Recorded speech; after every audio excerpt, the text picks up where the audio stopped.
Okay, let's be honest here. Have you ever walked away from an argument just kicking yourself wishing you had stayed completely cool?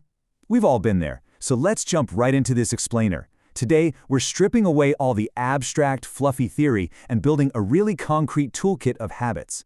We're talking about shifting you from a defensive, reactive posture into a dangerously confident leader. Because real confidence isn't about being the loudest person in the room, and it's definitely not about chasing everyone's approval. It's a quiet, steady kind of power. And today, we're going to learn exactly how to build it by focusing strictly on the actionable habits you can start using literally right now. Think of this explainer as your action-oriented playbook. We're breaking down the exact physical and verbal habits that will completely change how the world responds to you. So we're going to move through 5 steps today. First, stop reacting, start leading. Second, speak less, command more. Third, let your body speak. Fourth, set unapologetic boundaries. And finally, stand calm in chaos. Let's get right into it. All right, section 1. Stop reacting, start leading. This all begins with a massive mindset shift. You have to recognize that every single time you react emotionally to criticism or drama or chaos, you are essentially handing over a piece of your power. To put that into perspective, the stakes here are incredibly high. A reactive person is always one step behind. It's like you're a puppet getting pulled by strings, adjusting to everyone else's emotional swings. But the leading person, they set the pace. They set the emotional tone of the entire room. You see, when you react to everything, you're actually teaching people exactly how to control you. But when you lead, you drop the defense. You decide the direction. You're not just sitting back waiting to see what happens. You're creating what happens. So how do we make this actionable right away? Well, you've got to stop living in apology mode. Keep things short, clear, and firm. I've got a challenge for you for the next week. Catch yourself the next time you start giving a 5-minute speech about traffic because you were running late. Stop doing that. Instead, just say, "Thank you for waiting," and then just stop talking.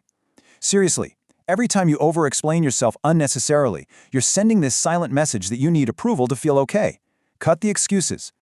That flows perfectly into section 2, speak less, command more.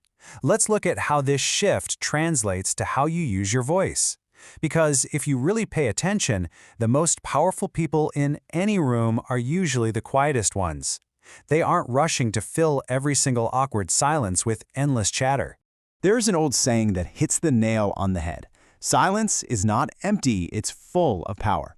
Think about it. When someone tries to provoke you or get under your skin and you respond with absolute, unbreakable silence, wow, you're showing them that their words didn't even penetrate. You're proving you cannot be manipulated. It shows your emotions belong to you alone, and you just refuse to waste your energy on pointless little battles. Okay, so when you feel that burning urge to snap back or defend yourself, I want you to use this exact sequence. First, notice your triggers boiling, that exact split second someone mocks or criticizes you. Second, just pause. Do not rush to react. Take a breath. And third, let your silence disarm them. I promise you, 9 times out of 10, you'll realize you didn't even need to say a word. Here's a great script for you. Next time someone questions a life choice of yours, deliver a simple, rock-solid statement and then let the silence do the heavy lifting. Try saying something like, "I chose this because it's right for me," and then complete silence. It leaves zero room for backpedaling or over-explaining. Practice cutting your word count in half. It is a total game changer. Moving right along to section 3, let your body speak. This is absolutely crucial because way before you ever open your mouth, your body is silently broadcasting your level of certainty to everyone around you. People literally form an opinion of you in seconds just based on how you stand and walk. So let's build a highly actionable habit right here. The next time you enter a room, any room, I want you to execute these 4 physical steps. 1. Pause at the doorway. 2. Take 1 calm breath. 3. Roll your shoulders back to really expand your posture. And 4. Walk in at a steady, unhurried pace.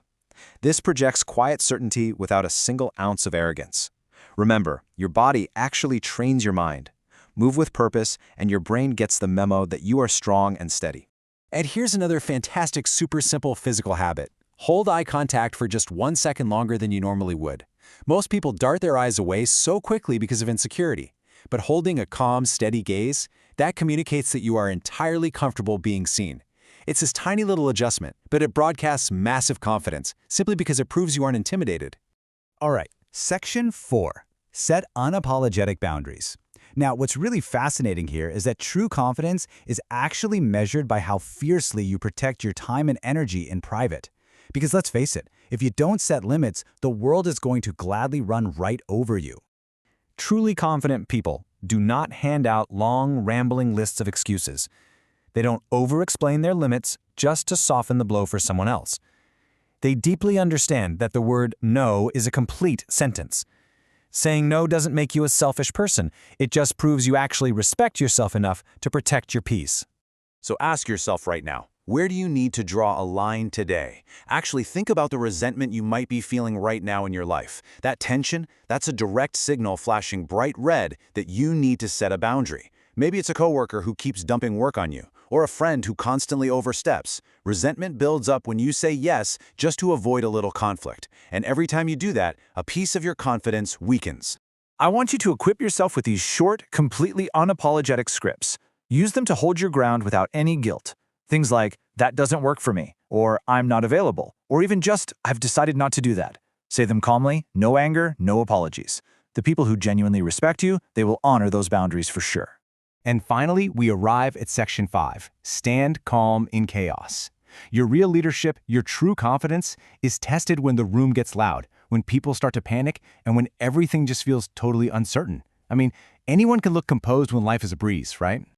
When chaos actually strikes, do not rush to fix everything all at once. That's a trap. Instead, anchor yourself physically using these 3 habits to take the control back. First, grab control of your breath. Slow breathing tells your nervous system you aren't in danger. Second, move deliberately. Rushing just creates mistakes. And third, keep your voice low and calm. You see, chaos literally feeds off noise. A calm tone acts as an instant pattern interrupt. It shifts the energy of the whole room. If you match someone's panic with a loud voice, you're just throwing gasoline on a fire. But a slow, soft voice? That positions you as the unshakable leader that people just naturally look to in a crisis. Your calm is contagious. Take these habits, start applying them to your daily interactions, and you're going to discover this untouchable power of dangerous confidence. And it's not about faking it. It's about training yourself with action until these habits just become second nature. So I'll leave you with this. If you finally stop reacting to everything around you, who will you finally become? Think about it. Thanks for learning with me on this explainer today, and I really hope you put these powerful tools to work right away. See you next time.